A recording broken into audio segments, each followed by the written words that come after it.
Olá pessoal, como vão? Tudo bem? Estamos iniciando mais um estudo desse tema, desencarnação, vida espiritual. Espero que tenham tido um Feliz Natal. Eu lembro que eu fiz várias recomendações, para que todos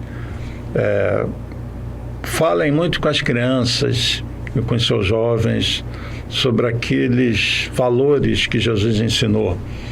Porque o que nós chamamos de evangelho não é algo para os cristãos, não é para os espíritos, católicos, evangélicos, não. São, podemos dizer, um código de conduta válido para todos os mundos. É parte da lei natural. O espírito só evolui através do amor. E é isso que Jesus veio ensinar. Mas o processo da desencarnação é sempre muito traumático para nós, que ainda estamos vivendo um pouco na ignorância sobre a vida espiritual.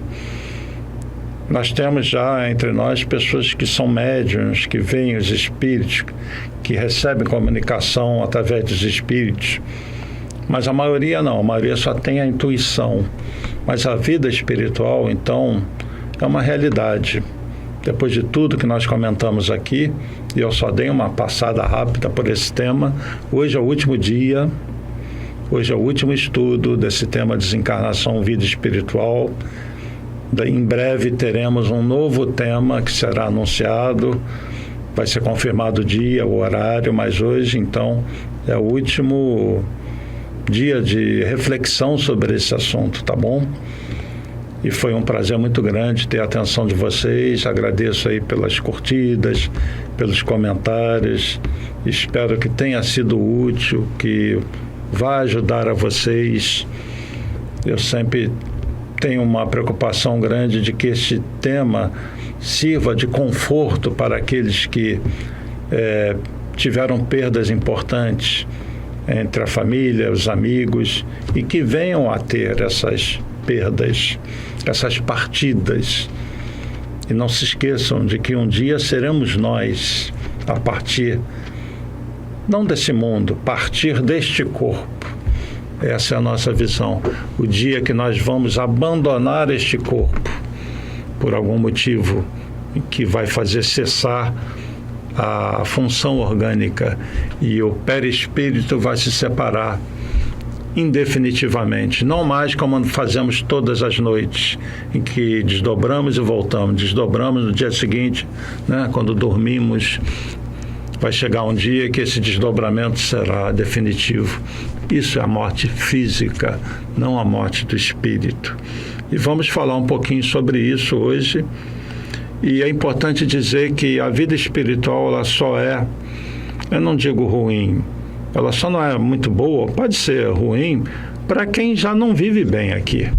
Quem está numa Cracolândia não vai desencarnar bem. Nós temos casos específicos de pessoas que suicidam, e tudo tem uma atenuante, cada caso é um caso, mas aquelas pessoas que vivem muito no mal, existem pessoas que agora estão nos presídios com celular, comandando crime, existem facções criminosas. Esses espíritos não têm ideia pelo que vão passar, e muitos não vão ficar na Terra. E o momento que nós estamos vivendo é dessa separação, que nós comentamos na semana passada do Natal, daquela separação do joio e do trigo, que Jesus falou simbolicamente também da separação dos lobos e das ovelhas. As ovelhas à direita e os lobos à esquerda do Pai. Quem está bem, quem está se esforçando na vida, quem tem consciência de que já faz o bem, quem busca ser agradável para quem o cerca, aos semelhantes, esses não têm que temer esse desdobramento definitivo. Pelo contrário, quem vivencia o bem, vai estar melhor do lado de lá, podem ter certeza. E nós retornaremos para esse mundo. Deus queira que nós retornemos para um mundo que nós ajudamos a melhorar. Esse tem que ser o nosso compromisso conosco. E como que nós melhoramos o mundo?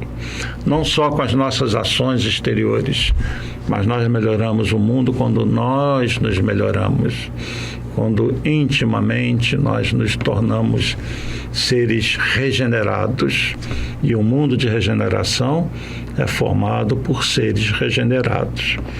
Mas vamos dar uma olhada nesse tema da desencarnação com uma ótica, eu diria, técnica, se é possível assim.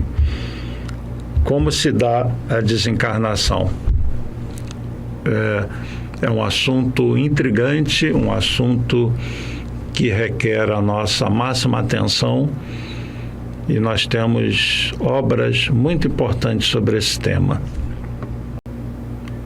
E eu vou fazer algumas leituras para vocês de trechos de obra que falam da encarnação e desencarnação, porque os dois assuntos são interligados.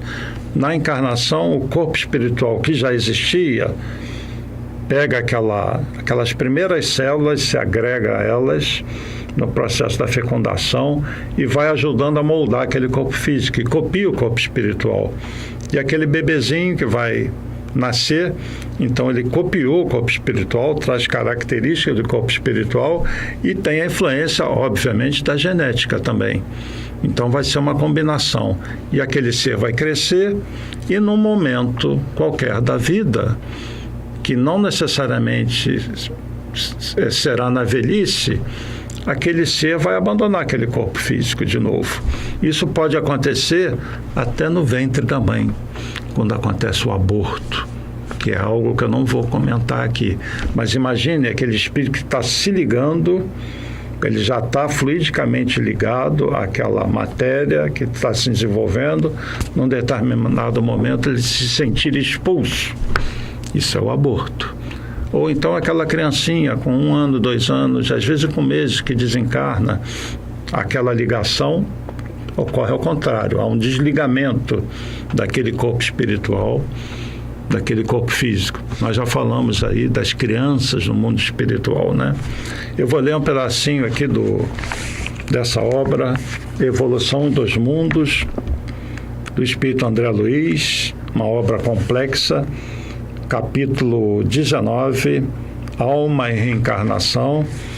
Só um trechinho, que eu já comentei antes esse trecho. Os espíritos categoricamente superiores, quase sempre em ligação sutil com a mente materna, que lhes oferta a guarida, podem plasmar por si mesmos, e não raro com a colaboração de instrutores da vida maior, o corpo em que continuarão as futuras experiências, interferindo nas essências cromossômicas com vistas às tarefas que lhes cabem desempenhar. Então, André Luiz está dizendo aqui, trazendo essa informação dos espíritos superiores, que os espíritos categoricamente superiores, na hora de encarnar, por eles mesmos, eles participam diretamente do processo de ligação deles àquele corpo físico. Espíritos missionários, espíritos bem evoluídos, categoricamente superiores, eles participam desse processo. Quando acontece a desencarnação, é muito rápida. Eles também participam. O desligamento, eles não precisam, como acontece, de espíritos que vão dar passes dispersivos. Eles próprios se desligam no corpo físico. Então a desencarnação é rápida, é fácil, é quase que um passo ao lado. Imaginem Jesus na cruz, acabou, passou todo o sofrimento, ele já está com toda a lucidez, né? Ele já está na condição daquele Jesus que nós conhecemos, não precisa passar por um despertar. Esses são os espíritos categoricamente superiores. Agora, na encarnação, os espíritos categoricamente inferiores, na maioria das ocasiões, padecendo monoideísmo tiranizante, entram em simbiose fluídica com as organizações femininas a que se agregam.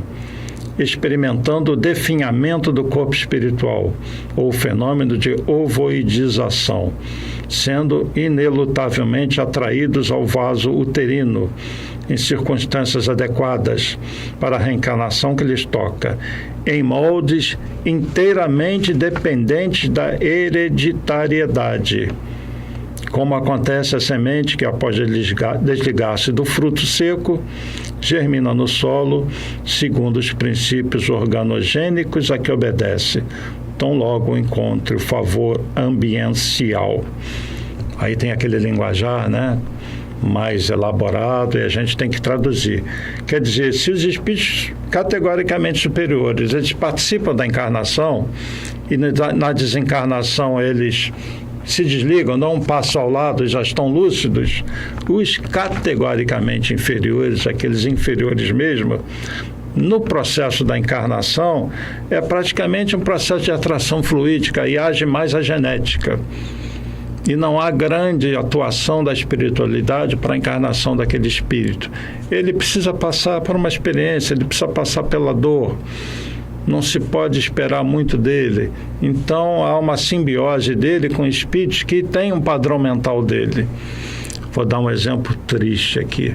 Aquela mãe, aquela mulher que está vivendo numa Cracolândia, morando nas ruas, numa vida promíscua, totalmente alucinada. Qual o espírito que vai se ligar a ela normalmente? Pode ter exceções, sim, mas normalmente é um espírito que está numa condição parecida do lado de lá e precisa passar por uma experiência na carne. Vai sofrer, obviamente, e vai praticamente ser atraído por esse espírito, sua futura mãe, no momento da concepção, né? Então, existem os categoricamente superiores e os categoricamente inferiores. E entre eles, é a grande maioria, a maior parte dos nossos casos. Então, na desencarnação, esse categoricamente inferior vai se ver num ambiente que é o ambiente de onde ele veio, daquele umbralzão, e a espiritualidade superior, em algum momento, vai interferir para que esse espírito tenha uma condição melhor de progresso.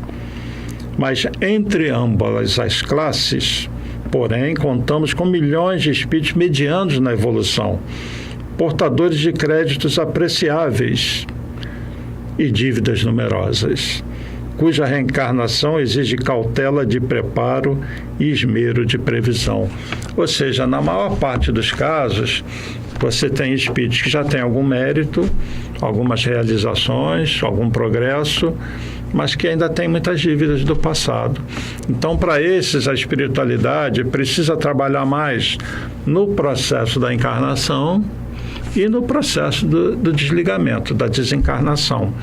Então, como o nosso tema é desencarnação, é muito comum, no nosso caso, espíritos medianos já querendo voltar para uma condição melhor, que nós tenhamos a assistência de espíritos no processo da desencarnação.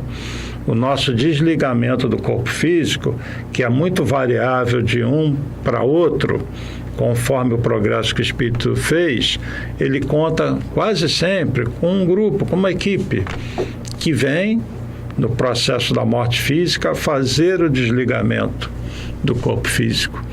Então, minha gente, nenhum de nós fica abandonado. Nenhum de nós fica sozinho realmente. E quando a pessoa, por exemplo, está no hospital, está em coma, esse espírito já está desdobrando, ele já está vendo as coisas espirituais. Nós já comentamos isso aqui. E ele conta com a assistência de espíritos que vêm auxiliá-lo.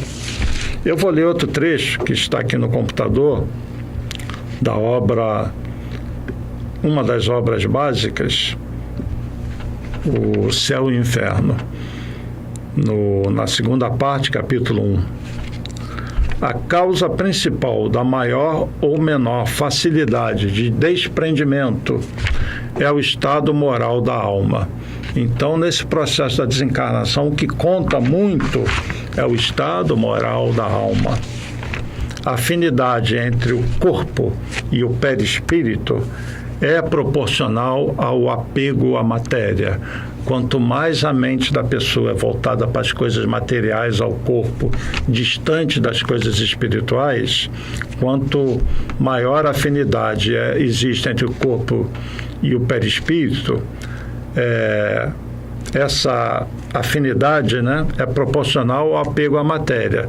Ou seja, quanto mais apegado, mais dificuldade de se desprender, que atinge o seu máximo no homem cujas preocupações dizem respeito exclusiva e unicamente à vida e gozos materiais. Sabe aquela pessoa que quer viver a vida, gozar a vida, sem problema. Todos nós queremos e devemos fazer isso. Só que devemos ter os nossos momentos de conexão com a espiritualidade. Devemos refletir sobre nós e não viver exclusivamente, que esse é o problema, com os gozos materiais, né? Tudo é festa, até que acontece alguma coisa. É aquele momento que essa pessoa que está sempre vivendo, gozando a vida da maneira que ela quer, recebe a notícia que está com câncer. Ela corre para uma casa espírita, para uma igreja, né? Ela sofre um choque, que é natural, e aí, às vezes, é essa condição, que aparentemente é muito ruim, que vai ajudá-la a progredir.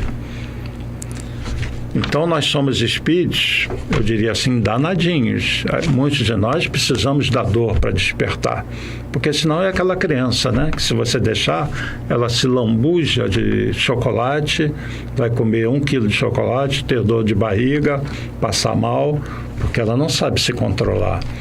E na vida tudo é equilíbrio. Então, nós temos que aproveitar os bons momentos, mas o equilíbrio deve fazer parte da nossa vida. O equilíbrio em tudo, né? Inclusive o equilíbrio emocional, que é muito difícil para a maior parte das pessoas. De uma outra obra, de uma pessoa que contribuiu muito com o espiritismo, Ernesto Bozano. Ele tem um livro chamado A Crise da Morte. E eu confesso que eu tenho dúvida se ele está, num determinado momento, aqui falando da sua própria desencarnação. Mas ele diz assim: o processo da morte física e do renascimento espiritual, repare que ele está falando da morte física e do renascimento espiritual. E isso é muito importante, porque para vocês que sofrem com perdas de entes queridos, além da morte física, a morte também é um renascimento. O espírito se vê numa nova condição. Então, o processo da morte física e do renascimento espiritual é muito interessante e mesmo belo. Ele está vendo beleza nisso.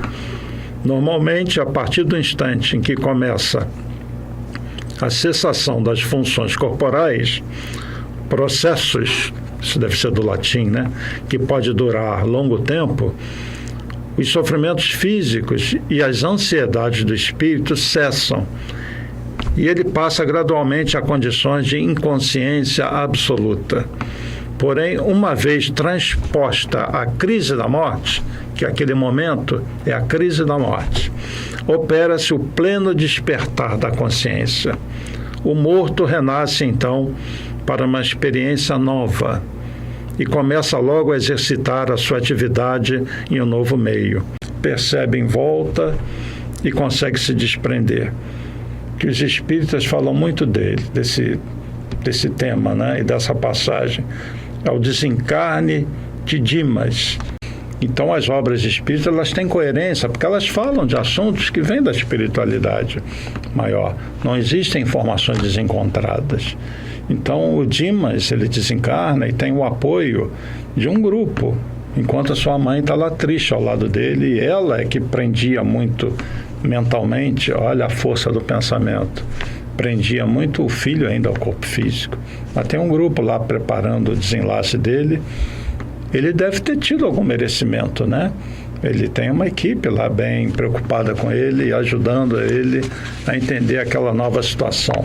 Então eu vou ler aqui do capítulo 13 desse livro Obreiros da Vida Eterna, que é o capítulo que trata do desenlace de Dimas. Eu vou ler frases assim e vou pulando só para dar o sentido. André Luiz está vendo aquela cena, é ele que está relatando a cena. E ele está tipo assim, surpreso com a situação. E ele vai perguntar então para o mentor dele por que Dimas está tendo toda aquela atenção. E pelo que ele lembra, ele foi para um umbral. Ele não lembra de terem tido o mesmo comportamento com ele. Por que aquela diferença? Então vou ler alguns trechinhos do capítulo 13. Prezado assistente, indaguei, quer dizer, André Luiz indagando.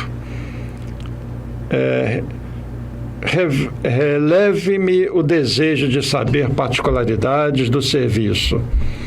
Poderá, todavia, informar-me se Dimas desencarnará em ocasião adequada? Porque ele está perguntando aqui. Ele ouviu falar que muitas pessoas desencarnam antes da hora naquele suicídio indireto, como foi o caso dele, né? E no caso de Dimas, ele está sabendo, aparentemente, que ele não cumpriu o tempo todo que ele tinha que cumprir. Então ele está meio encucado com aquilo ali. Viveu ele toda a cota de tempo suscetível de ser aproveitada por seu espírito na crosta da terra? Completou a relação de serviços que o trouxeram ao renascimento? Aí vem a resposta: não. Respondeu o interpelado com firmeza. Não chegou a aproveitar todo o tempo prefixado. Aí André Luiz fica mais bolado ainda, né, gente? Esse termo está bolado.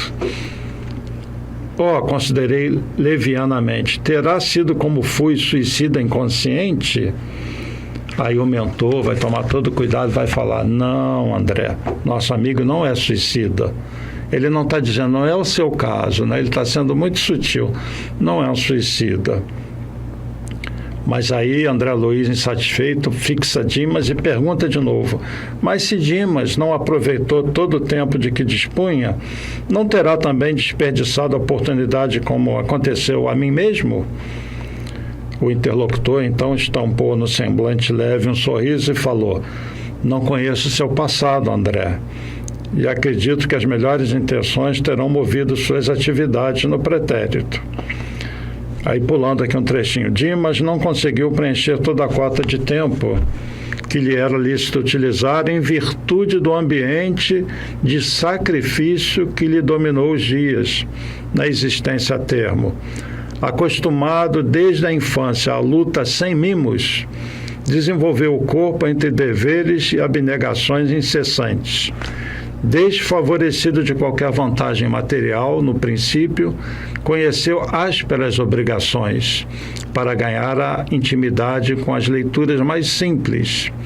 Entregue ao serviço rude, no verdor da mocidade, constituiu a família, pingando suor no sacrifício diário.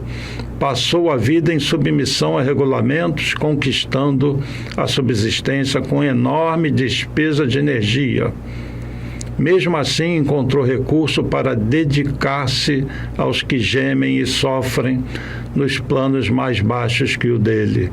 Recebendo a medianidade, colocou a serviço do bem coletivo, conviveu com os desalentados e aflitos.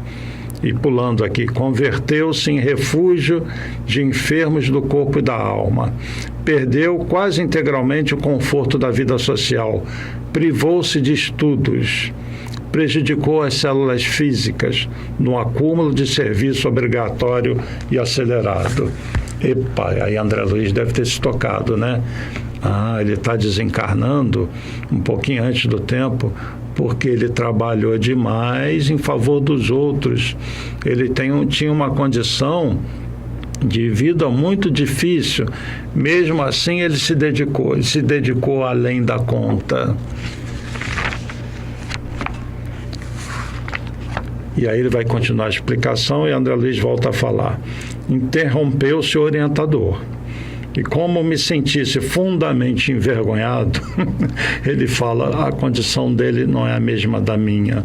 Agora eu sei o porquê que ele foi embora da vida um pouquinho antes do tempo.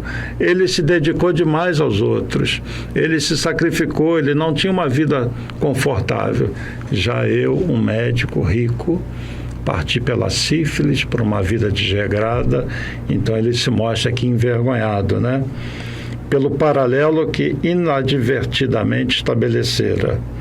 Segundo observamos, há existências que perdem pela extensão, ganhando, porém, pela intensidade. Calei-me humilhado. O hábito de analisar pessoas e ocorrências unilateralmente, mais uma vez me impunha a proveitosa decepção. Naturalmente, o assistente conhecia-me a antiga posição. Então, pulando aqui para no finalzinho, então existe todo esse processo de desligamento do Dimas e está explicado porque ele teve uma assistência tão especializada, tanta atenção de vários espíritos, né? E vai dizer ao mentor, alcançáramos o coma, o Dimas está em coma, né? Concentrando todo o seu potencial de energia na fossa romboidal, Jerônimo quebrou alguma coisa que não pude perceber com minúcias, e brilhante chama violeta dourada desligou-se da região craniana. E André vai dizer, eu quis fitar a brilhante luz, mas confesso que era difícil fixá-la. Então se desliga uma luz, né? A chama mencionada transformou-se em maravilhosa cabeça, em tudo idêntica do nosso amigo desencarnação. E aí ele vai descrever o reaparecimento de Dimas logo acima do corpo físico. Seu corpo espiritual vai se constituindo em paralelo ao corpo físico que está lá deitado no coma. E vai comentar ainda o mentor sobre como a genitora ainda mantém dificulta o processo de desligamento que eles estão executando, tá? Então, o Dimas mereceu toda a assistência e essa é a grande diferença. Então, até na hora da desencarnação, existe esse diferencial, né? Eu diria que todos nós que já nos esforçamos vivenciando bem, teremos assistência dos entes queridos de vocês em diferentes níveis, em função do mérito, em função da importância que aquele espírito deu à vida, a sua dedicação, ao seu progresso, a cada um segundo as suas obras. Lembram disso? Isso vale para tudo. E tem um outro processo aí que é muito comentado, que não é o da desencarnação, comentado nas obras espíritas, que é a reencarnação do Segismundo, que eu vou mostrar rapidinho na figura 9.2. É da obra Missionários da Luz. Então vocês veem um grupo de espíritos dando muita atenção ao Segismundo na hora da reencarnação. E eles estão ali magneticamente miniaturizando o corpo espiritual, até a forma de uma criança. Então é dito aí, os espíritos construtores iniciam o processo de magnetização do corpo perispiritual de Segismundo. Durante esse processo, à medida em que sua forma perispiritual era reduzida, ele ia perdendo a lucidez e parecia cada vez menos consciente. Da obra Missionários da Luz. Tá vendo? Então, voltando aqui para mim. Então, o processo da reencarnação e o processo da desencarnação requerem um grupo, um esforço de espíritos. Na hora da reencarnação, há um planejamento espiritual para aquele espírito que vai reencarnar. A nossa vida está determinada no sentido do tempo que nós vamos ficar na carne e também com relação aos desafios, às experiências que cada um de nós vai ter. E na hora da desencarnação, sempre conforme o mérito daquele que está desencarnando, a equipe espiritual vai participar com mais intensidade ou menos intensidade no desligamento, até aqueles casos extremos de espíritos categoricamente inferiores, que eles ficam por conta deles. A desencarnação é difícil e eles precisam passar por aquilo. Então, minha gente, encerrando esse tema, desencarnação, nós somos muito amados, somos muito acompanhados, e eu queria encerrar esse assunto, esse tema, esse estudo, com uma mensagem muito positiva de que, na verdade, nós vivemos em ciclos, a vida é feita de ciclos. Então, a morte física, vamos ver como um recomeço e vamos entender que a questão do mérito é importante. Jesus não veio falar das coisas que ele falou a troco de nada. Nós temos que dar mais atenção a nós como seres espirituais. E vamos fazer de tudo para aproveitarmos cada minuto dessa vida, colocando em prática aquilo que Jesus ensinou. Vamos iniciar um novo ano. Aconteça o que acontecer, estejamos fortes por dentro, mas fortes em nossa fé, nos esforçando para realmente construir dentro de nós aquele reino de Deus, as virtudes, o amor. Sejamos merecedores de, o dia que desencarnarmos, irmos para uma esfera melhor, até mesmo para ajudar nossos entes queridos, amigos, que não estejam numa situação muito boa. Quanto melhor você estiver, mais você vai poder participar da vida que aqui ficaram. Mas se há uma grande felicidade para aquele que parte e fica como consolo para vocês que viram entes queridos partindo dessa vida, é que eles vão reencontrar com outros entes queridos. Então, o que para nós aqui é a morte física, para ele é um renascer, é um despertar numa realidade. E quem estiver bem, com o seu corpo espiritual já mais levinho, esse então é pura felicidade. Mas há algo que certamente é uma felicidade indescritível. São os reencontros com aqueles que nós amamos. Então, da mesma maneira que os entes queridos de vocês que já partiram estão reencontrando seus pais, avós, às vezes filhos, irmãos dessa e de outras vidas, vocês, todos nós, vamos reencontrar nossos entes queridos. E que felicidade é ser recebido por alguém que nos ama. Alguém que nós julgávamos definitivamente afastados da nossa vida. E esse é o grande presente, os reencontros espirituais. Deus não mata seus filhos e não afasta em definitivo aqueles que se amam.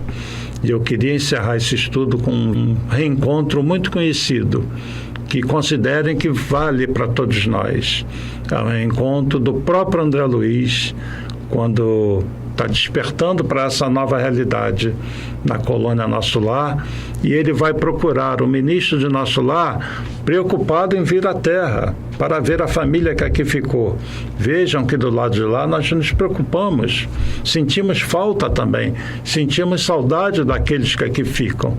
E ele recebe um presente de Clarencio. Quando diz que há corações fazendo prece por ele, ele pergunta: que corações? E olha para trás, quem que ele vê? Sua mãe, na colônia Nosso Lar. Ela que vem de uma esfera superior para visitar o filho. Agora, a gente sempre pensa, eu sempre repito isso, em reencontrar uma mãe, um filho, um irmão. Mas quantas mães nós já tivemos, quantos filhos, quantos irmãos ao longo das vidas. Nós não vivemos várias vidas. Imagine que na jornada rumo a esses planos de luz, nós iremos reencontrando seres que estão momentaneamente apagados da nossa memória. Imagine reencontrar uma mãe e outra, e outra, e outra, e um filho, e outro filho, um irmão, aquele que te ajudou em outra vida, aquele que nessa encarnação você não teve a oportunidade de reencontrar, de viver com ele. Imaginem esses reencontros sucessivos, a felicidade que é para o espírito. Deus não mata seus filhos, não afasta em definitivo aqueles que se amam. Tenham isso em mente. Então, a desencarnação é um processo para uma nova vida, a vida espiritual, a vida plena. E vai chegar um tempo em que as nossas encarnações não serão mais nesses corpos físicos densos. E muito antes disso, chegará um momento em que a morte física deixará de ter o sentido que tem para nós hoje, de dor, porque nós nos comunicaremos com o mundo espiritual através de aparelhos. Tudo vai mudar daqui a um tempo. Deus sabe o que faz. Tenham fé. E se vocês sofrem pela partida de entes queridos, que o sofrimento seja pela saudade. Esse não tem jeito. A gente sente muita saudade, muita dor, choramos, é normal. Eu mesmo, aconteceu comigo a partida da minha esposa há cerca de 2 anos, e com todo o entendimento, até hoje, de vez em quando eu choro, fico muito triste, tenho muita saudade. Isso é normal. Eu sei que ela está bem, eu sei que num determinado momento nós vamos nos reencontrar, e que isso sirva para todos vocês, né? Vamos chorar de saudade, vamos sentir a dor da saudade, mas de jeito nenhum aquela dor do nunca mais vou ver. Isso não existe. Todos estão vivos, com seus corpos espirituais momentaneamente afastados de nós. E muitas vezes eles chegam perto de nós, sem que nós percebamos. Nos abraçam, nos beijam e ficam emocionados em nos rever. E um dia nós iremos revê-los, como André Luiz reviu a sua mãe, né? Reencontrou com ela. Vamos reencontrar aqueles que já partiram e vamos reencontrar os que planejaram a nossa reencarnação. Então, nesse novo ano, que nós tenhamos uma nova visão da vida, um novo comportamento, uma nova conduta. Vamos assumir esse compromisso conosco e não esquecer daquele compromisso com Jesus, dos trabalhadores da última hora, de sermos aqueles que vão não só entender, mas exemplificar os seus ensinamentos, o seu evangelho. Então, eu agradeço muito pela atenção nesse estudo que se encerra hoje. Peço perdão pelas falhas, às vezes uma palavra errada, uma gaguejada, né? Então, acontece. O que vale é a nossa vontade de transmitir alguma coisa positiva, o Evangelho, a doutrina espírita. Espero que vocês tenham aproveitado. Tenham força nesses momentos, porque eles vão acontecer. Desencarnação é renascimento na vida espiritual. Tenham um feliz ano novo. Aconteça o que acontecer em torno de vocês, sejam vocês aqueles trabalhadores do Cristo, aqueles que vão com força e com fé enfrentarem as situações difíceis, sabendo que é só uma prova, é só um momento. E curtam bastante os bons momentos, os amigos, a família. Saem, olhem o sol, a natureza, as plantas, os animais. Curtam todos os momentos bons, porque só há um determinismo para todos vocês nessa jornada rumo aos planos de luz. É que todos serão plenamente felizes, e a felicidade nós construímos desde já dentro de nós, nos nossos corações, nas nossas mentes. Que Jesus envolva todos em muita luz, e aproveito para reiterar meus votos de um feliz ano novo, uma feliz mudança íntima, uma feliz reforma íntima, porque muito mais importante do que um ano novo é um ser novo nascer dentro de nós. Que Jesus os abençoe, que Francisco de Assis possa envolvê-los em muita luz, nosso querido Fabiano de Cristo, nossos mentores, os seus anjos da guarda. Sejam felizes. Paz e bem, paz e luz, paz, muita paz. E até o próximo estudo. Beijo para todos. Obrigado, tá bom?